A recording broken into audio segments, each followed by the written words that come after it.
Guys hello and welcome back to our channel Future Builder. तो आज के इस क्लास में हम लोग पढ़ने वाले lecture third of chapter chemical reaction and equation, जो कि हमारी क्लास 10th साइंस की चैप्टर फर्स्ट है।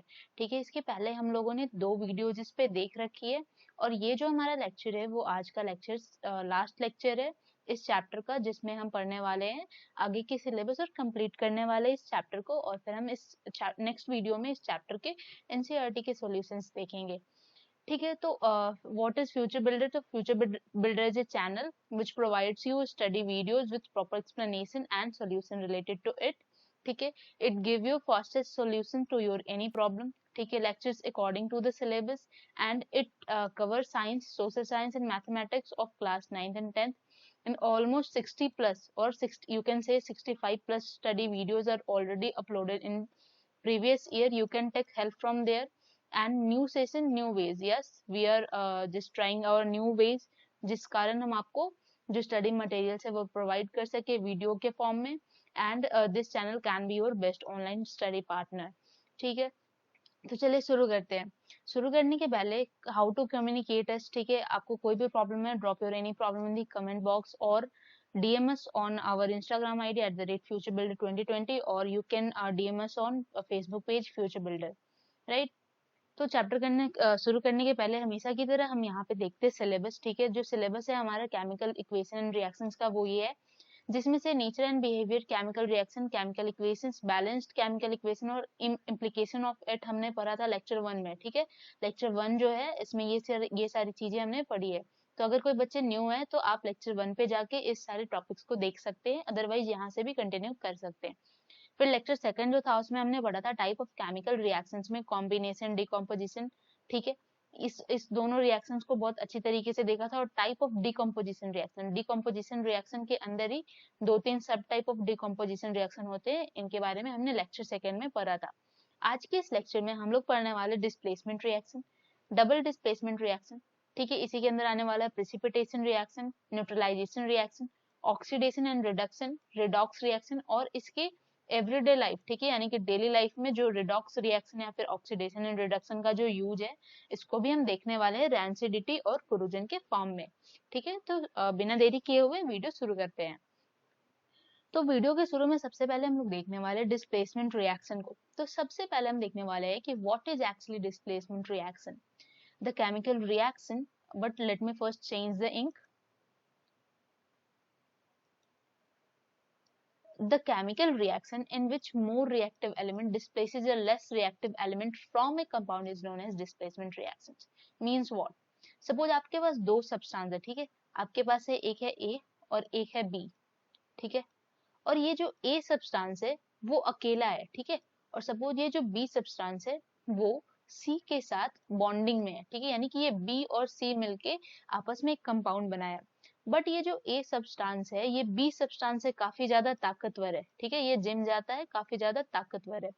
तो इस केस में क्या करेगा, ये जो A सब्सटेंस है ये इस B सब्सटेंस को यहाँ से डिस्प्लेस कर देगा और B की जगह ले लेगा और फॉर्म करेगा AC। ठीक है, यानी कि यहाँ पे इस टाइप के रिएक्शन में ये होता है कि ऐसा सब्सटेंस, ऐसा एलिमेंट जो कि दूसरे से ज्यादा पावरफुल है, ठीक है, वो उसको किसी भी एक कंपाउंड से इजीली डिस्प्लेस कर दे। ठीक है, इजीली किसी कंपाउंड से उसको निकाल दे। ठीक है, जैसे हम कह सकते हैं, अगर हम किसी और अल्फाबेट की एग्जांपल ले ले, ठीक है, तो अगर हम मानते हैं कि हमारे पास एक डी सब्सटेंस है और एक ई है। ठीक है, ई है जो कि बॉन्डिंग में एफ के साथ। ठीक है, और ये जो डी है वो काफी पावरफुल है ई से। ठीक है, तो वो क्या करेगा, डी क्या करेगा, ई की जगह ले लेगा और एक कंपाउंड बना देगा डीएफ। क्या बना देगा, डीएफ। आई होप बात क्लियर हो पा रही होगी। ये ऐसे केमिकल रिएक्शंस है जिसमें एक ज्यादा रिएक्टिव एलिमेंट, रिएक्टिव यानी काफी तेजी से रिएक्ट कर जाने वाला एलिमेंट, एक लेस रिएक्टिव एलिमेंट को उसके कंपाउंड में से हटा के, ठीक है, यानी कि जो पावरफुल लोग है उसे जबरदस्ती वहां से हटा के और उसकी जगह ले लेगा। ऐसे रिएक्शंस को हम क्या कहते हैं, डिस्प्लेसमेंट रिएक्शन। डिस्प्लेसमेंट रिएक्शन को हम सब्स्टिट्यूशन रिएक्शन के भी नाम से जानते हैं। देखिए यहाँ पे क्या हो रहा है, सपोज कि ये किसी की सीट है, ठीक है, और यहाँ पे दो लोग हैं। ठीक है, तो ये जो सीट है, ठीक है, ये सीट इसके लिए सपोज रजिस्टर्ड थी। ठीक है, ये ए है और ये बी है, बट ये ए जो है वो बी से पावरफुल है, तो ये क्या करेगा, बी को धक्का देके ठीक है, खुद बैठ जाएगा यहाँ पे। तो इस केस में क्या हुआ, सब्स्टिट्यूशन हुआ, यानी यहाँ पे बैठने वाला था ए बी, ठीक है, यहाँ पे कौन बैठने वाला था, बी, बट बैठ कौन रहा है, ए बैठ रहा है। क्यों बैठ रहा है ए, क्योंकि ए जो है वो बी से काफी रिएक्टिव है, काफी पावरफुल है।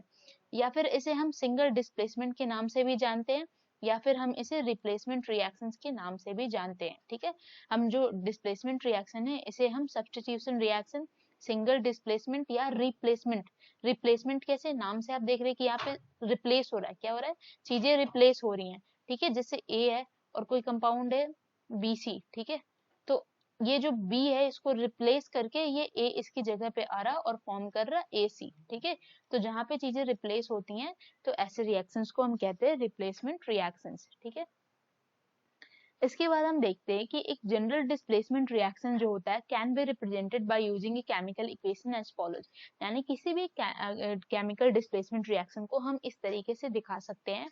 जैसे कि यहाँ पे एक सब्सटेंस है A, ठीक है, और एक कंपाउंड है BC, यानी B और C ने मिलके आपस में कंपाउंड बना रखी है, ठीक है।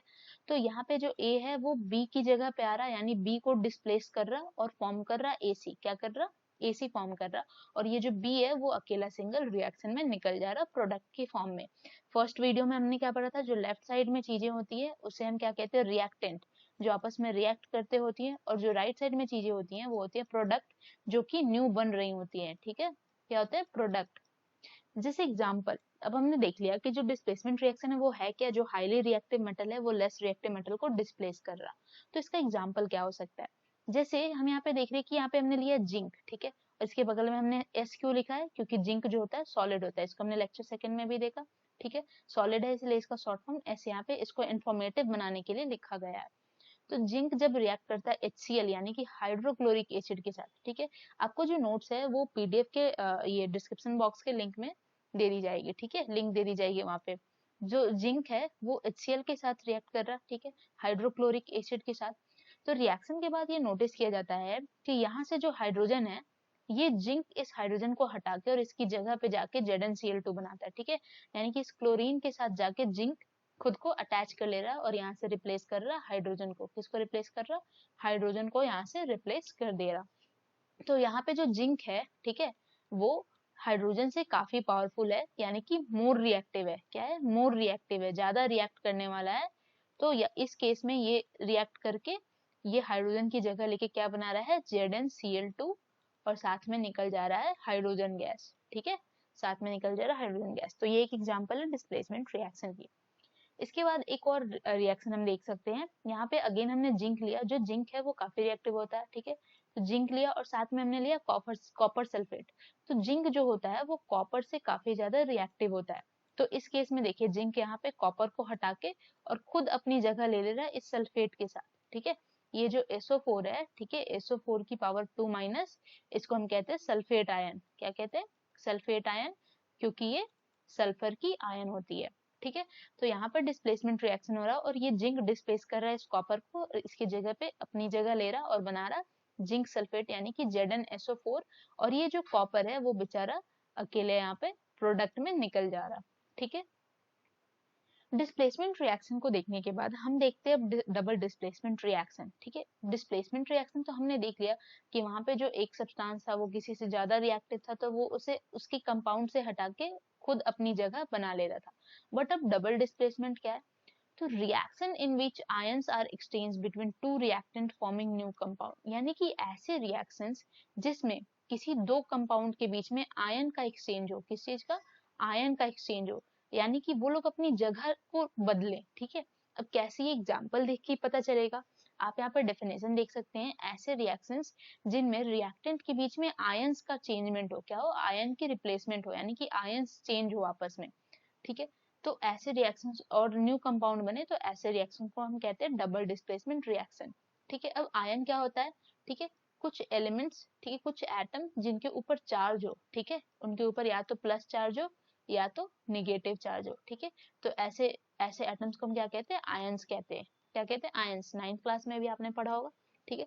तो अब जो डबल डिस्प्लेसमेंट रिएक्शन है उसको हम कैसे देख सकते हैं, तो देखिए यहाँ पे हम देख रहे हैं कि ये जो कंपाउंड है वो AB, ठीक है, यानी A ने किसके साथ बॉन्डिंग बनाई हुई है, B के साथ, और यहाँ पे जो कंपाउंड है वो है CD, यानी C ने बॉन्डिंग बनाई है D के साथ।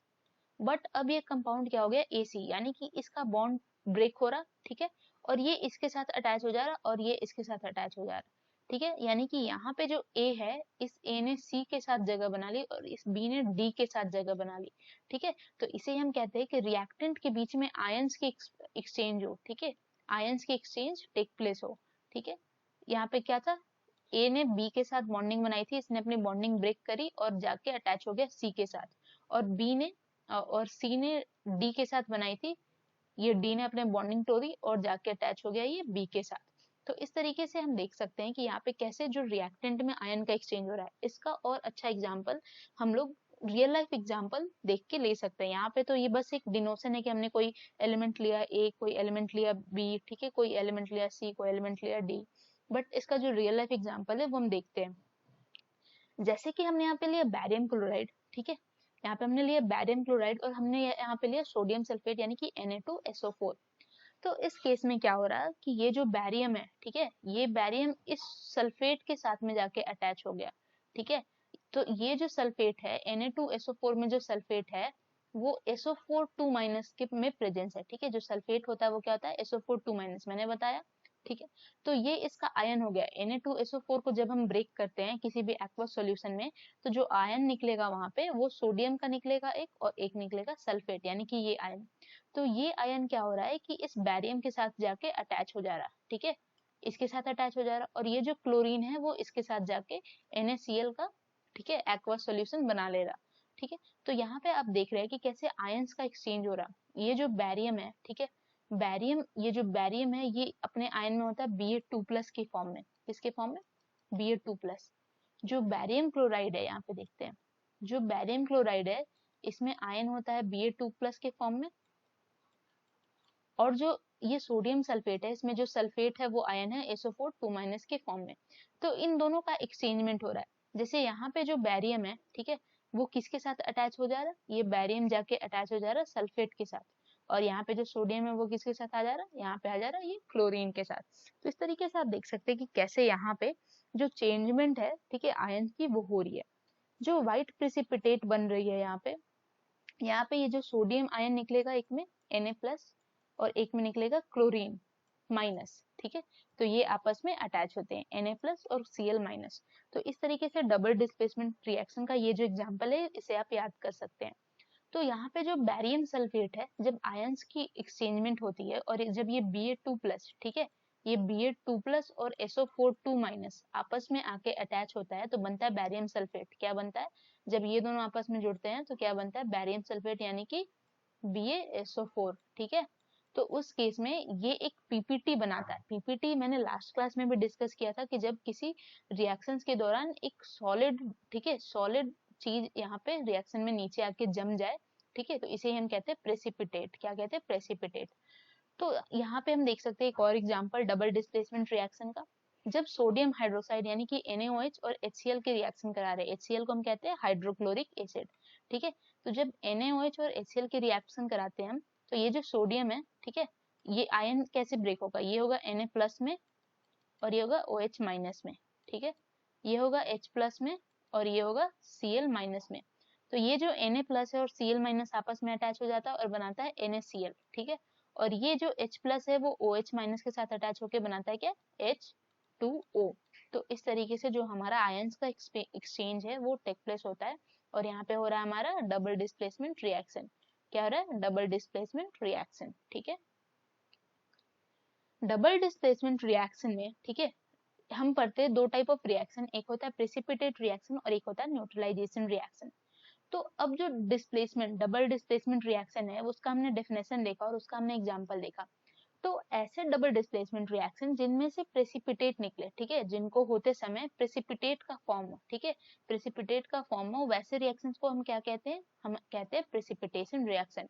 यानी वैसे रिएक्शंस को हम क्या कह सकते हैं, प्रेसिपिटेशन रिएक्शन, जिसके जो रिएक्शन होने के वाइल में, ठीक है, उस ड्यूरेशन में एक प्रेसिपिटेट का फॉर्मेशन हो। प्रेसिपिटेट यानी सॉलिड टाइप का कोई स्ट्रक्चर जिसकी कुछ फॉर्मूला हो, ठीक है। जैसे उस केस में, पिछले वाले केस में क्या था, बैरियम सल्फेट यानी कि BaSO4, ठीक है। तो precipitate reaction, the reaction in which precipitate formed by the mixing of the aqueous solution of two salts, यानी कि ऐसे reactions जिसमें प्रिसिपिटेट बनते हैं। जब हम किसी दो सॉल्ट का रिएक्शन कराते हैं तो इसे हम कहते हैं प्रिसिपिटेशन रिएक्शन। ठीक है, यहाँ पे जैसे हमने एक सिल्वर नाइट्रेट सॉल्ट लिया और एक सोडियम क्लोराइड सॉल्ट लिया, जब इन दोनों का हमने रिएक्शन कराया तो आयन की एक्सचेंजमेंट हुई। किसकी एक्सचेंजमेंट? आयन की। यहाँ पे भी हम देखेंगे भी कि डबल डिस्प्लेसमेंट रिएक्शन हो रहा है। और जब हम इसे मिक्स कर रहे हैं और ये एक्वस सॉल्यूशन में दो सॉल्ट को जब हम मिक्स कर रहे हैं तो एक प्रिसिपिटेट, यहाँ पे जो AgCl है वो आपका प्रिसिपिटेट है। यहाँ पे आप देख सकते हैं सॉलिड, ठीक है, सॉलिड बन रहा है यहाँ पे एक न्यू सब्सटेंस। तो इस टाइप का जो रिएक्शन होते हैं वो होते हैं प्रिसिपिटेशन रिएक्शन। तो डेफिनेशन आप याद करेंगे, the reaction in which precipitate is formed by mixing of aqueous solution of two salts is called precipitation reaction। ठीक है, फॉर एग्जाम्पल यहाँ पे हम देखते हैं, हमने लिया AgNO3, ठीक है, फिर हमने लिया Na और Cl। तो ये जो Ag है पहले NO3 से अटैच था, अब आयन का एक्सचेंज होता है और ये जाके अटैच हो जाता है Cl के साथ, और वहीं पे ये जो Na है वो आता है और इस NO3 के साथ अटैच हो जाता है। तो डबल डिस्प्लेसमेंट रिएक्शन हो रहा है। यहाँ पे आप देख सकते हैं इन दोनों की जो पोजीशन है वो चेंज हो रही, यानी ये जिसके साथ अटैच था अब ये न्यू सब्सटेंस के साथ अटैच है, और ये जिसके साथ अटैच था अब ये न्यू सब्सटेंस के साथ यहाँ पे अटैच्ड है। तो इस तरीके से डबल डिस्प्लेसमेंट रिएक्शन हो रहा है। और यहाँ पे आप देख सकते हैं कि हमें मिलता है AgCl, जिसे हम कहते हैं सिल्वर क्लोराइड। ठीक है, Ag जो होता है वो पीरियोडिक टेबल में सिल्वर का शॉर्ट फॉर्म होता है। ठीक है, सिल्वर को हम लोग Ag से डिनोट करते हैं, और फिर बनता है सोडियम नाइट्रेट यानी कि NaNO3। ठीक है, क्या होता है? NaNO3। तो इस तरीके से यहाँ पे जो प्रेसिपिटेट था वो हमारा क्या था? वो हमारा था AgCl। ठीक है, AgCl जो है वो प्रेसिपिटेट फॉर्म कर रहा है, और ये रिएक्शन डबल डिस्प्लेसमेंट के साथ साथ प्रिसिपिटेशन रिएक्शन भी कहलाएगी।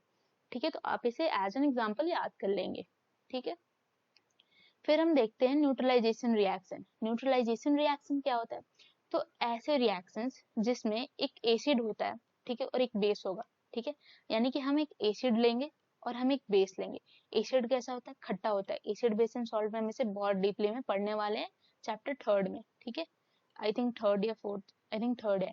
ठीक है, एसिड लेंगे और बेस लेंगे। एसिड और बेस जब आपस में रिएक्ट करेंगे तो वो बनाएंगे सॉल्ट। वो बनाएंगे, क्या बनाएंगे? वो बनाएंगे नमक। एसिड बेस आपस में रिएक्ट करके बनाते हैं नमक।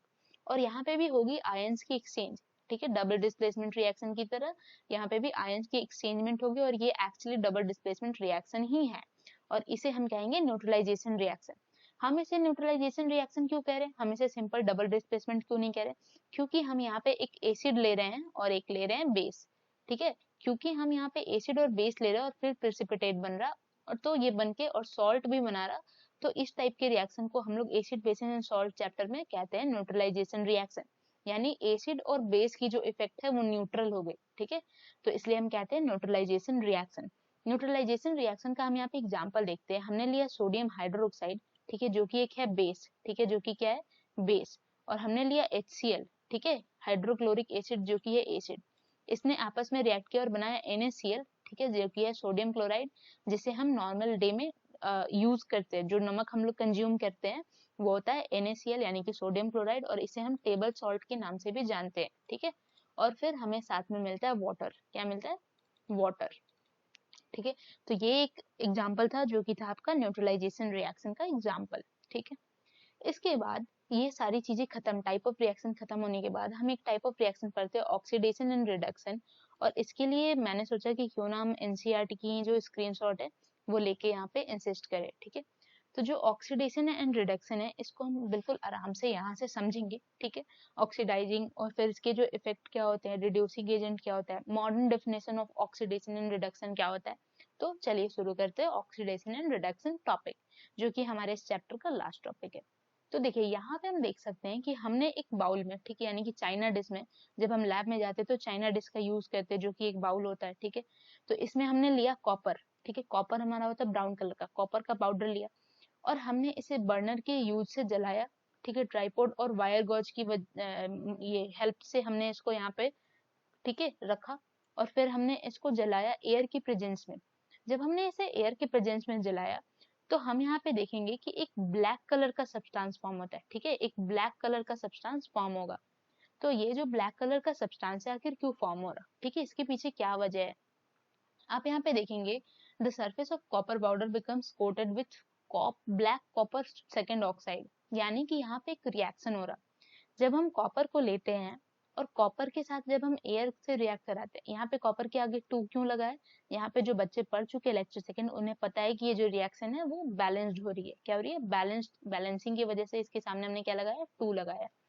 तो जब कॉपर जो है वो एयर की प्रेजेंस में रिएक्ट हो रहा है, तो एयर में क्या होता है? ऑक्सीजन। तो ऑक्सीजन के साथ रिएक्ट होके बना रहा है क्यूपरिक ऑक्साइड। क्या बना रहा है? Cupric oxide, COO। ठीक है, CO सेकंड O। ठीक है, तो इस वजह से क्या हो रहा है? क्योंकि इस कॉपर में ऑक्सीजन ऐड हो रहा है। ठीक है, क्योंकि इस कॉपर में ऑक्सीजन ऐड हो रहा है, इस वजह से यहाँ पे ये जो कलर है इसका ब्लैक हो जाता है। क्या हो जाता है? ब्लैक। ठीक है, तो अब इस रिएक्शन के पढ़ने का क्या मतलब था, इसका क्या यूज है? ठीक है, तो हम देखेंगे कि यहाँ पे हो रहा है ऑक्सीडेशन रिएक्शन। ठीक है, यहाँ पे हो रहा है ऑक्सीडेशन रिएक्शन। तो अब एग्जाम्पल देख के थोड़ा थोड़ा क्लियर हो रहा होगा कि जो ऑक्सीडेशन रिएक्शन है वो होता क्या है। तो जब कोई भी एक एलिमेंट ऑक्सीजन के साथ रिएक्ट करके, ठीक है, उसमें ऑक्सीजन ऐड होता है, ठीक है, किसी भी एलिमेंट में ऑक्सीजन ऐड हो, ठीक है, और ऑक्सीजन के साथ कंपाउंड बनाए हम कह सकते हैं, तो वैसे रिएक्शन को हम कहते हैं ऑक्सीडेशन रिएक्शन। ठीक है, अब ठीक है, अब हम सेम जो हमें कंपाउंड मिला, ठीक है, क्यूपरस ऑक्साइड COO, ठीक है, इसको जब हम हाइड्रोजन के साथ फिर से रिएक्ट करवाएं, तो वापस से क्या होगा? ये जो हाइड्रोजन है वो इस कॉपर को रिप्लेस कर देगा।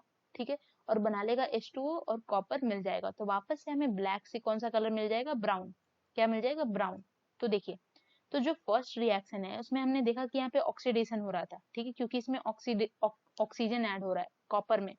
बट यहाँ पे जो ये है क्यूपरस ऑक्साइड है, ठीक है, तो इसके पास ऑक्सीजन है, बट जब हम हाइड्रोजन के साथ रिएक्ट करा रहे हैं तो ये बन जा रहा कॉपर, यानी अब कॉपर से ऑक्सीजन निकल चुका है। ठीक है, कॉपर से ऑक्सीजन माइनस हो गया, यानी हमने ये ऑक्सीजन कहाँ चला गया? ये ऑक्सीजन चला गया हाइड्रोजन, ये H2O के पास। ठीक है, H2O बना दिया वाटर। यहाँ से जो ये कंपाउंड है क्यूपरस ऑक्साइड, इसमें से ऑक्सीजन निकल गया और सिर्फ बन गया कॉपर। तो जिस केस में किसी भी सब्सटेंस से हम लोग ऑक्सीजन को निकालते हैं, ठीक है, ऑक्सीजन को माइनस करते हैं, वहां से निकालते हैं, तो वैसे टर्म को हम कहते हैं रिडक्शन। क्या कहते हैं? Reduction. If substance gains oxygen, अगर कोई भी सब्सटेंस ऑक्सीजन ले रहा है ड्यूरिंग अ रिएक्शन, किसी रिएक्शन के दौरान, उसे हम कहते हैं it is said to be oxidised. कहते हैं कि इसका ऑक्सीडेशन हो रहा है या फिर ये ऑक्सीडाइज्ड हो चुका। बट अगर कोई सब्सटेंस जैसे कि CuO से ऑक्सीजन निकल रहा है किसी एक रिएक्शन के दौरान, ठीक है, ड्यूरिंग अ रिएक्शन, तो वहां पे हम कहते हैं it is said to be reduced, यानी हम कह रहे हैं इसका रिडक्शन हो रहा। क्या कह रहे हैं? रिडक्शन हो रहा। थोड़ी थोड़ी क्लियर है बात? ठीक है, बात क्या क्लियर है? किसी भी सब्सटेंस, सपोज हमने A लिया, अगर हमने A में ऑक्सीजन जोड़ दिया और ये बनाया AO, ठीक है, तो ऐसे कंपाउंड जिसमें हमने ये रिएक्शन के ड्यूरिंग क्या हो रहा कि A में ऑक्सीजन ऐड हो रहा है, तो हमने क्या बोला कि यहाँ पे A का ऑक्सीडेशन हो गया। बट सपोज हमने AO लिया और किसी चीज से रिएक्ट कराया और हमें रिजल्ट में A मिलता है, तो हम यहाँ से कह सकते हैं कि ऑक्सीजन जो है वो रिमूव हो रहा। ठीक है, तो रिमूवल ऑफ ऑक्सीजन क्या हो गया? रिडक्शन, यानी A का क्या हो गया? रिडक्शन। ठीक है, अब ऑक्सीडेशन और रिडक्शन देखने के बाद हम देखते हैं ऑक्सीडाइजिंग एजेंट और रिड्यूसिंग एजेंट। ठीक है, जो substance which gives oxygen for oxidation is called an oxidizing agent। ठीक है, ये बात अच्छे से क्लियर होगी जब हम अगली एग्जांपल देखेंगे तब। ठीक है, तो देखिए,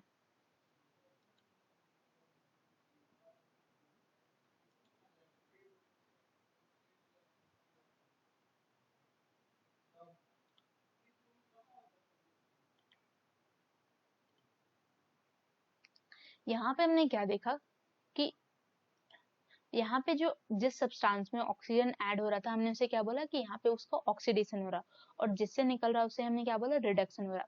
एक और डेफिनेशन है जो कि मॉडर्न डेफिनेशन होती है ऑक्सीडेशन और रिडक्शन की। हम कहते हैं कि जिस सब्सटेंस से, जिस एलिमेंट से रिएक्शन के ड्यूरिंग, ठीक है, जब हमारा रिएक्शन हो रहा हो तो उसमें से इलेक्ट्रॉन का लॉस हो, ठीक है, यानी कि कोई भी एक सब्सटेंस है, कोई भी एक एलिमेंट है जो कि इलेक्ट्रॉन का लॉस कर रहा, तो उसे हम कहते हैं कि उसका ऑक्सीडेशन हो रहा। ठीक है, ये आप एक्स्ट्रा नॉलेज के लिए ले लेंगे। और अगर उसमें इलेक्ट्रॉन का गेन हो रहा, ठीक है, इलेक्ट्रॉन का गेन हो रहा, तो उसे हम कहते हैं कि रिडक्शन हो रहा। ठीक है, फिर से क्या मॉडर्न डेफिनेशन क्या है ऑक्सीडेशन एंड रिडक्शन का? किसी भी एलिमेंट में रिएक्शन के ड्यूरिंग, ठीक है, अगर उसमें से इलेक्ट्रॉन लॉस हो रहा है तो क्या हो रहा है? ऑक्सीडेशन हो रहा है। और अगर इलेक्ट्रॉन का गेन हो रहा है तो क्या हो रहा है? रिडक्शन हो रहा है। इसके बाद हम देखते हैं ऑक्सीडाइजिंग एंड रिड्यूसिंग एजेंट, जो कि हम देखेंगे इस एग्जांपल से। ठीक है, ये सही है। तो यहाँ पे देखिए, यहाँ पे जो है इसके बाद जब हम ऑक्सीडाइजिंग और रिड्यूसिंग एजेंट समझने के बाद ही रिडॉक्स रिएक्शन पे आएंगे, ठीक है। तो देखिए हमने लिया यहाँ पे क्यूपरस ऑक्साइड CuO और साथ में हमने लिया हाइड्रोजन, ठीक है। तो जब हमने इसका रिएक्शन कराया था हाइड्रोजन के साथ तो हमें क्या मिल रहा था, कॉपर, और हमें क्या मिल रहा था, H2O।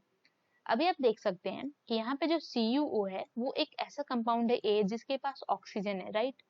बट रिएक्शन कराने के बाद क्या हो रहा है, ये जो ऑक्सीजन है वो H के साथ चला जा रहा है, ठीक है, H के साथ चला जा रहा है, H के साथ जाके ये बना रहा है H2O।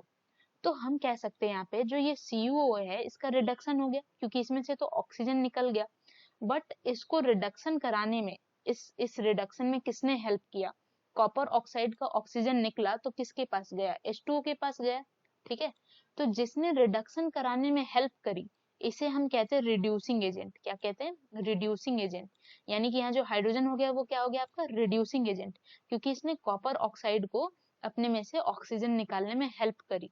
और वहीं पे अगर हम देखें यहाँ पे कॉपर को, तो ये जो कॉपर है वो अपने से ऑक्सीजन देके हेल्प कर रहा हाइड्रोजन का, ठीक है।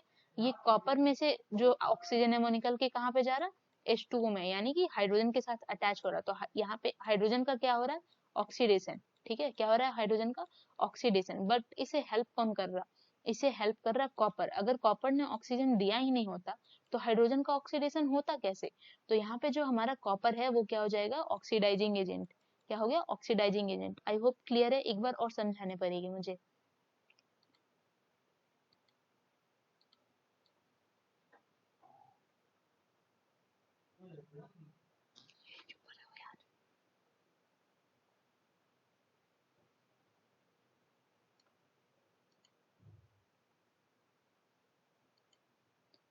ठीक है, तो हम यहाँ पे देखते हैं कि ये हमने लिया कॉपर ऑक्साइड, ठीक है, क्यूपरस ऑक्साइड लिया और साथ में हाइड्रोजन। तो यहाँ पे जो क्यूपरस ऑक्साइड है इसका क्या हो रहा है, रिडक्शन, यानी कि इसमें से ऑक्सीजन निकल रहा और जा रहा किसके साथ, अटैच किसके साथ हो रहा है, H2 के साथ, ठीक है। H2 के साथ अटैच होके क्या बना रहा है, H2O। तो जो कॉपर का रिडक्शन हुआ उसमें हेल्प किसने करी, इसका ऑक्सीजन लेके हाइड्रोजन ने इसे रिडक्शन कराने में हेल्प किया, ठीक है। हाइड्रोजन ने बोला कि ठीक है अपना जो ऑक्सीजन है मुझे दो, हाइड्रोजन ने बना लिया H2O और कॉपर जो है वो सिर्फ कॉपर में रिड्यूस हो गया। तो कॉपर का रिडक्शन हो रहा, बट हाइड्रोजन ने हेल्प करी, तो जो हाइड्रोजन है वो हमारा क्या हो गया, वो हमारा हो गया रिड्यूसिंग एजेंट, ठीक है। और यहाँ पे हम देख सकते हैं ये जो हाइड्रोजन है इसका ऑक्सीडेशन हो रहा है, यानी हाइड्रोजन का क्या हो रहा है, H2O। तो इसका ऑक्सीजन मिल कहाँ से रहा, हाइड्रोजन के ऑक्सीडेशन कराने में किसका हाथ है, कॉपर का हाथ है, क्योंकि कॉपर ने अपने में से जब ऑक्सीजन दिया ही नहीं होता तो कैसे होता ऑक्सीडेशन।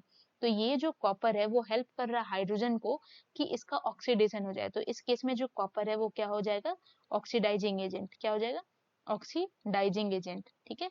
आई होप क्लियर है, ठीक है। अगर किसी भी बच्चे को क्लियर नहीं होगा वो आप लोग कमेंट बॉक्स में डाल देंगे, इस टॉपिक को एक बार और क्वेश्चन आंसर कराने के टाइम समझा दिया जाएगा, ठीक है। तो फिर से हम चलते हैं डेफिनेशन की तरफ, जो हमारा डेफिनेशन था, ठीक है। क्या है definition, oxidising agent the substance which gives oxygen for oxidation, यानी जिस सब्सटेंस ने, जैसे कॉपर ने ऑक्सीजन दिया हाइड्रोजन को, ये हाइड्रोजन के ऑक्सीडेशन के लिए, तो जिस सब्सटेंस ने किसी की ऑक्सीडेशन कराने में हेल्प करी है, यानी कि दूसरा सब्सटेंस, जिस सब्सटेंस का ऑक्सीडेशन हो रहा है उसके अपोजिट वाला जो सब्सटेंस है वो ऑक्सीडाइजिंग एजेंट कहलाएगा, ठीक है। जैसे कॉपर ने हेल्प करी थी हाइड्रोजन को ऑक्सीडेशन कराने में, H2O दिलाने में, ठीक है। और वैसे सब्सटेंस हम कह सकते हैं कि जिसने अपने अंदर से हाइड्रोजन निकाला उसे हम कहते हैं oxidising agent. The substance which removes hydrogen is also called an oxidising agent, यानी किसी दूसरे में से हाइड्रोजन निकाले, ठीक है, तो उसे भी हम कहते हैं ऑक्सीडाइजिंग एजेंट। जो ऑक्सीडेशन और रिडक्शन है उसका हम हाइड्रोजन के टर्म में भी डेफिनेशन है जो याद कर सकते हैं। अब वो क्या डेफिनेशन है, तो जैसा कि हमने ऑक्सीडेशन का पढ़ा डेफिनेशन कि जब ऑक्सीजन ऐड होता है तो उसे कहते हैं ऑक्सीडेशन। इसी तरीके से हम याद कर सकते हैं कि जब हाइड्रोजन निकलता है, ठीक है, जब हाइड्रोजन का रिमूवल होता है तब होता है ऑक्सीडेशन, तब क्या होता है ऑक्सीडेशन। और जब हाइड्रोजन गेन होता है, ठीक है, जब हाइड्रोजन गेन होता है तो उसे हम कहते हैं रिडक्शन।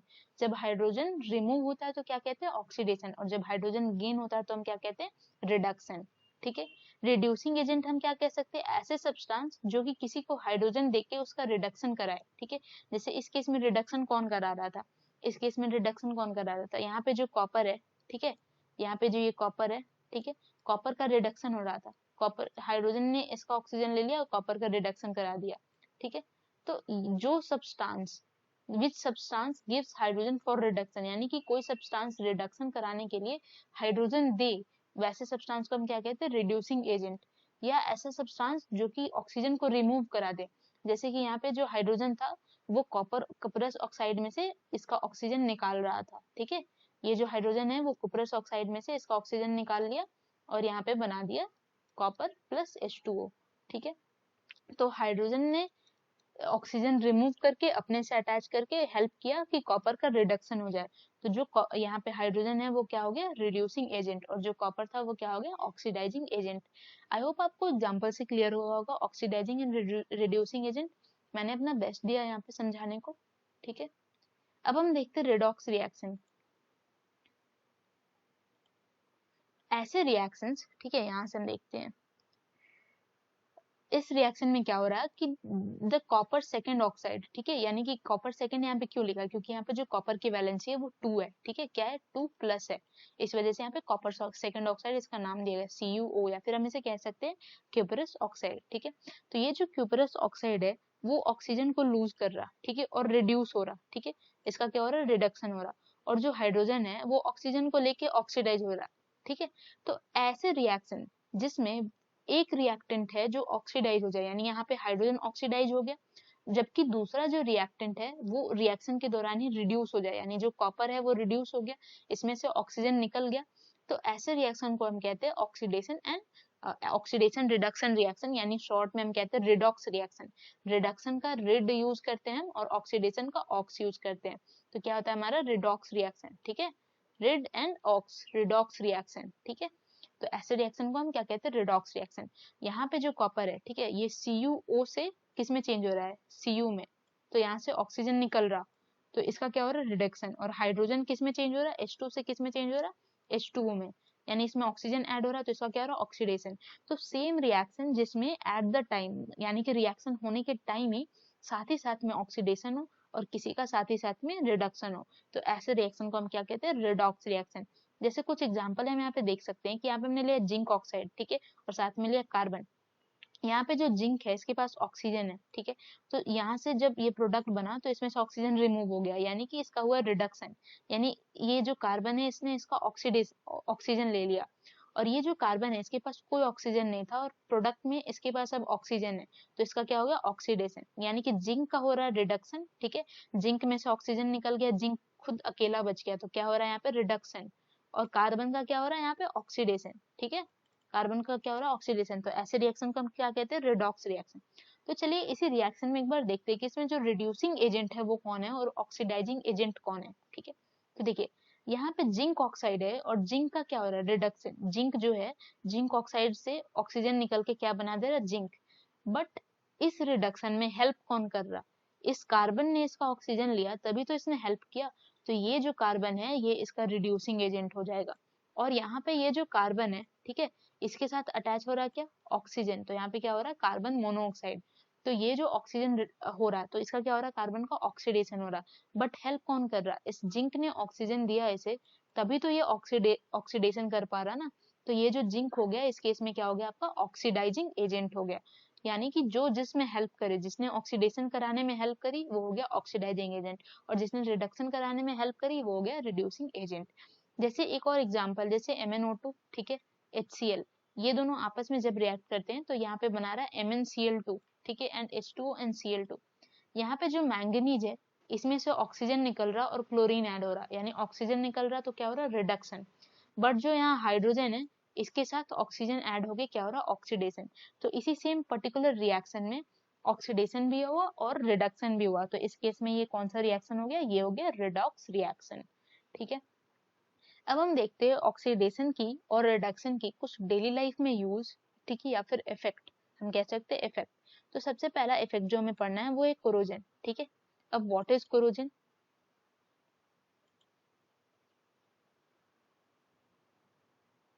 यहाँ पे एक स्लाइड मिस है,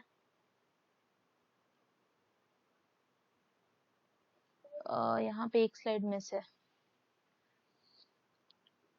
वेट अ सेकेंड।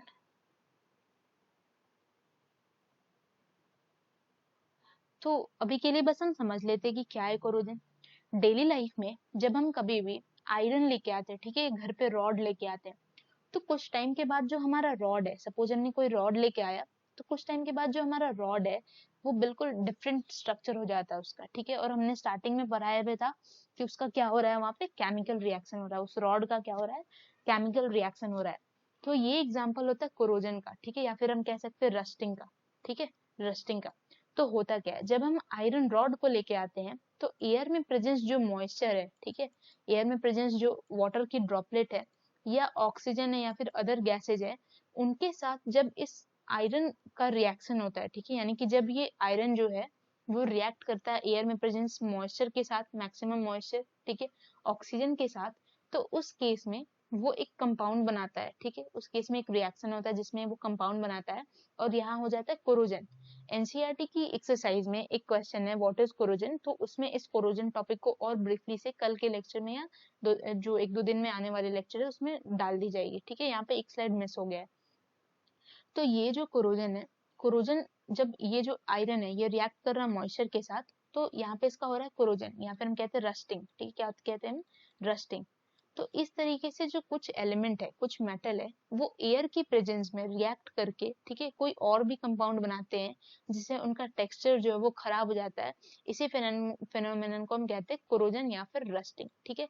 ये जो कोरोजन या रस्टिंग है, किसी भी चीज होने के बाद उस चीज को कमजोर कर देता है, यानी वो उस आयरन रॉड को कमजोर कर दिया है, ठीक है। ये ही चीज स्टील के साथ भी हो सकता है, स्टील के ऑब्जेक्ट स्ट्रक्चर के भी साथ हो सकता है, जैसे जो ब्रिज के रेलिंग्स वगैरह होते हैं, कार की बॉडी हो गई, ठीक है, ब्रिजेज हो गए खुद, ठीक है, जो पुल होता है जैसे महात्मा गांधी सेतु पुल हो गया, फिर अदर ब्रिजेज जो हो गए, ठीक है, इसमें जो आयरन लगा रहता है वो कोरोड करता है टाइम टू टाइम, ठीक है, एयर में जो प्रेजेंट है मॉइस्चर के साथ रिएक्ट करता है। शिप्स हो गए, शिप्स में भी जंग लग जाते हैं।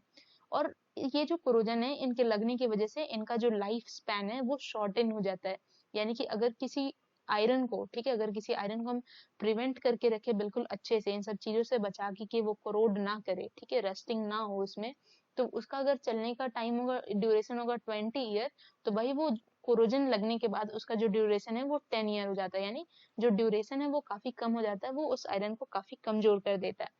अब हम क्या कर सकते हैं ताकि हम इस रस्टिंग को बचा पाए, ठीक है।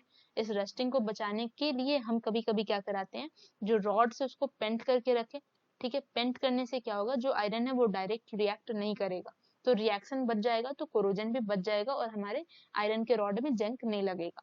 या फिर हम उसे टाइम टू टाइम ग्रीजिंग या ऑयलिंग कर सकते हैं, उस पे ऑयल लपेट सकते हैं, या ठीक है, या स्लिपरी सब्सटेंस ग्रीज आता है उस पे हम उसे लगा सकते हैं। या फिर उसका हम गैल्वनाइजेशन, यानी गैल्वनाइजेशन क्या होता है, जब हम किसी सब्सटेंस यानी आयरन को किसी सब्सटेंस बी जैसे कि जिंक वगैरह के साथ, ठीक है, मिक्स करके उसका मिक्सचर बनाते हैं, अलॉय बनाते हैं, ठीक है, जिंक का कोटिंग करते हैं उसके ऊपर, अलॉय नहीं, जब किसी चीज पे जिंक की कोटिंग करते हैं उस फेनोमेनन को हम कहते हैं गैल्वनाइजेशन। इस केस में क्या होगा, जो रिएक्शन है वो जिंक की होगी, आयरन हमारा बचा रहेगा और यूज करने के समय हम आयरन का यूज कर सकते हैं। तो गैल्वनाइजेशन या ग्रीजिंग, ऑयलिंग या पेंटिंग से हम कोरोजन की मेथड को बचा सकते हैं, ठीक है। अब हम देखते हैं रैंसिडिटी। What is rancidity? यहाँ पे लिखा है हैव यू एवर टेस्टेड और smelled fat oil containing food materials left for a long time, ठीक है, यानी कि क्या आपने ऐसा कोई चीज स्मेल किया या टेस्ट किया है जो कि फैट या ऑयल का हो, ठीक है, ऑयल में छना हुआ हो और उसे बहुत समय तक, यानी कि पूरी हो गया या फिर इसी तरीके की कुछ खाने वाली चीजें होगी जो कि बहुत समय से रखा गया, ठीक है, यानी 2-3 दिन पुराना या 4 दिन पुराना। जब फैट और ऑयल है ये जब ऑक्सीडाइज करते हैं तो ये रैंसिड हो जाते हैं, यानी कि जब ये भी एयर के प्रेजेंस में ऑक्सीजन के साथ रिएक्ट करते हैं तो ये रैंसिड हो जाते हैं और इनका जो टेस्ट है और स्मेल है वो काफी चेंज हो जाता है, यानी कि गंदा हो जाता है, ठीक है। जब हम किसी खाने वाले सामान को 2 या 3 दिन छोड़ देते हैं तो वो एयर में प्रेजेंट ऑक्सीजन के साथ रिएक्ट करके, ठीक है, उसे उसका टेस्ट और उसका स्मेल बिल्कुल गंदा कर देता है। इसी फेनोमेनन को हम क्या कहते हैं, रैंसिडिटी कहते हैं। क्या कहते हैं, रैंसिडिटी कहते हैं। Usually substances which prevent oxidation are added to food. हम लोग मैक्सिमम ये देखते हैं जब हम चिप्स की पैकेट या कुरकुरे के पैकेट खाते हैं तो उसमें जो एयर कंटेन रहता है, ठीक है, वो एयर रहता है, जब हम एयर, उसमें एयर नाइट्रोजन फिल रहता है, ठीक है, तो वो एयर इसलिए रहता है ताकि वो एयर में प्रेजेंस ऑक्सीजन से या किसी चीज से रिएक्ट ना करे, ठीक है, इसलिए वो एयर उसमें अंदर मेंटेन किया जाता है। तो कह रहा है कि हम एंटीऑक्सीडेंट को यूज करके हम इन सारी चीजों को लंबे लंबे टाइम तक चला सकते हैं, ठीक है। हम ऐसा करें कि क्यों ना फूड को हम एयर टाइट कंटेनर में रखें, ठीक है, यानी कि एयर उसमें जा ही ना पाए, जैसे टाइट पैक्ड डब्बे में हम सामानों को रखते हैं अपने किचन में, ठीक है। Do you know that chips manufacturers usually flush bag of chip with gas such as nitrogen to prevent the chip from getting oxide। यानी कि क्या आपको पता है जो आप चिप्स खाते हो उसमें जो मैन्युफैक्चरर यानी कि जो चिप्स बनाता है उस उन बैग्स में नाइट्रोजन गैस को भरता है, और वो क्यों भरता है नाइट्रोजन गैस को, ताकि वो एयर में प्रेजेंट ऑक्सीजन से ना रिएक्ट करे वो चिप्स, वो कुरकुरे, और आपका जो चिप्स और कुरकुरे है वो खराब ना हो, ठीक है। इसलिए हम जो रैंसिडिटी है उसको कैसे बचा सकते हैं, जो हमारा खाना खराब होता है उसको हम कैसे बचा सकते हैं, तो एंटीऑक्सीडेंट का यूज करके, जैसे हल्दी, नमक, इन सब का यूज करके हम खाने को कुछ देर के लिए बचा सकते हैं, ठीक है। वैक्यूम पैकिंग, यानी कि ऐसी जगह जहाँ पे एयर ना जा सके वैसी जगह पे हम खाने को रखें ताकि वो ऑक्सीजन से रिएक्ट ना करे और गंदा स्मेल और टेस्ट ना करे। एयर को हम लोग नाइट्रोजन से रिप्लेस कर दें, ठीक है, ताकि उसमें ऑक्सीजन ना बचा रह जाए, या फिर हम सामानों को फ्रिज में रखें, ठीक है। तो इस तरीके से हम रैंसिडिटी को बचा सकते हैं। तो इसी के साथ हमारा चैप्टर यहाँ पे खत्म होता है। आई होप आपको ये चैप्टर पूरी अच्छी तरीके से समझ में आई होगी। एनसीईआरटी क्वेश्चन के लिए आप वेट करेंगे, और वीडियो पसंद आया तो लाइक और सब्सक्राइब से जरूर करेंगे। Thank you.